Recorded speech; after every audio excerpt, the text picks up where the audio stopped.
پھر آگے اللہ نے اگلی آیات میں یہودیوں کے عام پبلک کا ذکر کیا. یہ تو ان کی علماء کی شرارتیں تھیں نا, کہ جو کہتے تھے تم تورات, ظاہر ہے علماء کو ہی تورات کا پتہ تھا, عام لوگوں کو نہیں پتہ تھا.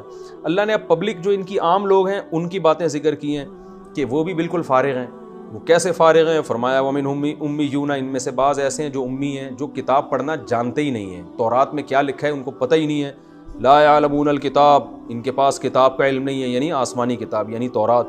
الا امانیہ, سوائے کچھ تمناؤں کے, یعنی ان کے پیر و مرشدوں نے اور ان کے رہبروں نے کچھ چیزیں بتائیں, یہ والا یہ کر لو گے تو تم جنت میں چلے جاؤ گے, اور یوں ہو جائے گا تو جنت میں چلے جاؤ گے, اور تم تو ویسے یہودی ہو, یعقوب علیہ السلام کی اولاد ہو, تم تو جاؤ گے ہی جاؤ گے. تو کچھ تمنائیں ہیں جس میں ڈال دیا ہے, یعنی وہ بھی کتاب کو فالو نہیں کر رہے. میں جب یہ آیت پڑھتا ہوں تو واقعی وہ حدیث کی تصدیق ہوتی ہے. نبی صلی اللہ علیہ وسلم نے فرمایا لَتَتَّبِعُنَّ سُنَنَ الَّذِينَ مِن قَبْلِكُمْ, تم لوگ بھی اسی راستے پہ چلو گے جس پر پچھلی امتیں چلی ہیں. تو آج بھی جو باطل علماء ہیں, جو باطل اور جاہر پیر ہیں, انہوں نے عوام کو تمناؤں میں ڈال دیا ہے. یہ والی آیت اتنی دفعہ پڑھ لو تو یہ ہو جائے گا, یہ والی صورت اتنی دفعہ پڑھ لو تو یہ ہو جائے گا, یہ سارے کام بن جائیں گے. فجر کے بعد 26 دفعہ یہ پڑھو گے تو 365 دفعہ یہ پڑھو گے تو یہ ہو جائے گا. جو قرآن کے احکام ہیں اصل, جس میں عقیدے کے درست کرنے کو کہا گیا ہے, جس میں آپ کو یہ کہا گیا کہ سود حرام ہے, جس میں والدین کے ساتھ حسن سلوک کا حکم دیا گیا, جس میں ناحق قتل کرنے سے منع کیا گیا, جس میں وراثت بہنوں کو دینے کا حکم دیا گیا, جس میں کسی کا 1 روپیہ بھی کھانے کو حرام قرار دیا گیا, جس میں یہ بتایا گیا کہ یتیم کا مال جو کھاتا ہے آگ میں انگارے ڈال رہا ہے, پیٹ میں آگ کے انگارے ڈال رہا ہے وہ, اور جس میں زنا کو برا قرار دیا, جس میں نظروں کی حفاظت کا حکم. وہ آیتیں عوام کی نظروں سے کیا ہیں؟ اوجھل. بس یہ ہے کہ عمرہ کر لیا, حج کر لیا, اور بکرا کاٹ دیا, اور فلاں وظیفہ اتنا پڑھ لیا, پیر صاحب کے پاؤں چوم لیے, ہاتھ چوم لیے, اور یہ چند ایک چیزیں. تو یہ بالکل سیم قرآن یعنی اس آیت میں انہی حالات کی عکاسی کر رہا ہے. وَمِنْ أُمِّيُّونَ, ان میں بہت سے ان پڑھ ہیں. لا يعلمون الکتاب, قرآن جانتے ہی نہیں, یعنی تورات جانتے ہی نہیں ہے. الا امانیہ, کیا جانتے؟ کچھ تمنائیں. تمنا کی باتیں ان کے یہودیوں نے سکھائی ہوئی ہیں, یہ کر لو تو یہ ہو جائے گا, یہ کر لو تو یہ. ان کو یہ نہیں بتایا کہ بھائی سب سے پہلے ایمان ضروری ہے, اور آخری پیغمبر کی یہ علامتیں ہیں, اس پیغمبر پر ایمان لائے بغیر تم جنت میں نہیں جا سکتے. حضرت عیسیٰ پہ بھی ایمان لاؤ, حضرت موسیٰ پہ بھی, اس پیغمبر پر بھی. پھر سود سے بھی بچو, جو یہودی جو سود لیتے ہیں اس سے بھی بچو, زنا سے بچو, اور بہت سارے احکام. تو اللہ اس سے دیکھو یہ پتہ چلتا ہے کہ کتاب کا علم کتنی بڑی نعمت ہے.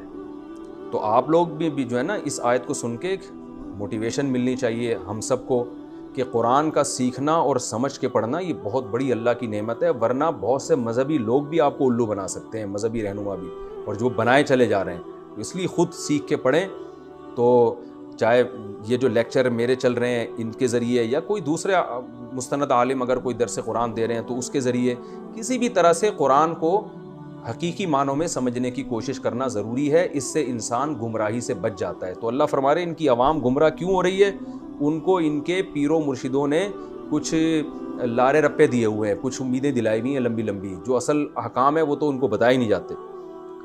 فرمایا وَإِنْهُمْ إِلَّا يَظُنُّونَ, اور نہیں ہیں یہ لوگ مگر صرف گمان, یعنی ان کے پاس اپنی بات کے برحق ہونے کے دلائل نہیں ہوتے, محض ایک گمان پہ پوری قوم چل رہی ہے کہ جی ہم چونکہ یعقوب علیہ السلام کی اولاد میں یہودی ہے تو سیدھا سیدھا نان اسٹاپ ہم جنت میں جائیں گے, اور ہمیں نہ نبی پر ایمان لانے کی ضرورت, نہ سود چھوڑنے کی, نہ اور برائیاں چھوڑنے کی, نہ جھوٹ بولنے, جو منافقت ان میں تھی کسی چیز کی ضرورت نہیں ہے, بس ویسے ہی چلے جائیں گے.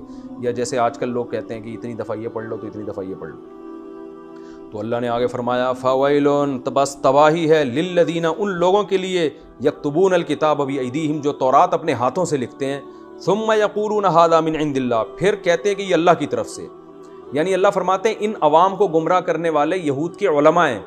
تو تباہی ہے ان علماء کے لیے جو عوام کو گمراہ کر رہے ہیں. اور کس طریقے سے؟ اس میں ایک طریقہ یہ بھی ہے کہ اپنے ہاتھ سے آیتیں لکھتے ہیں اور پھر کہتے ہیں یہ اللہ کی طرف سے, یعنی میں تحریف بھی کر رہے ہیں. تو لیشتروا بہ ثمنا قلیلا, تاکہ اس تحریف کے ذریعے دنیا کے چند ٹکے خرید لیں. کیونکہ عوام کو جب آپ عوام کی جیسی باتیں کرو گے جس سے عوام خوش ہوتی ہے تو ہدیے نذرانے بھی ملتے ہیں.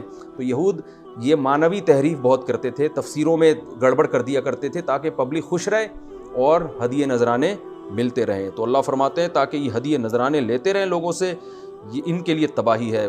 پھر اللہ نے فرمایا فویل لہم, تباہی ہے ان کے لیے, مما کتبت ایدیہم, جو ان کے ہاتھ لکھ رہے ہیں، جو غلط تفسیریں لکھ رہے ہیں یا آیتوں کی غلط تشریح کر رہے ہیں، اس کے لیے بھی، اس پر بھی ان کے لیے تباہی، وَوَيْلٌ لَّهُم مِّمَّا يَكْسِبُونَ، اور ایک اور تباہی اس کمائی کے لیے بھی جو یہ کر رہے ہیں، یعنی غلط سلط تشریحات تورات کی کر کے جو پبلک سے ان کو پیسہ مل رہا ہے، اس پیسے کی وجہ سے بھی ان کے لیے تباہی ہے۔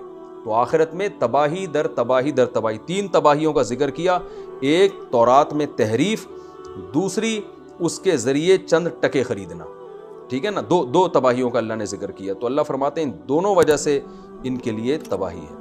اللہ تعالیٰ سمجھنے کی، عمل کی توفیق عطا فرمائے۔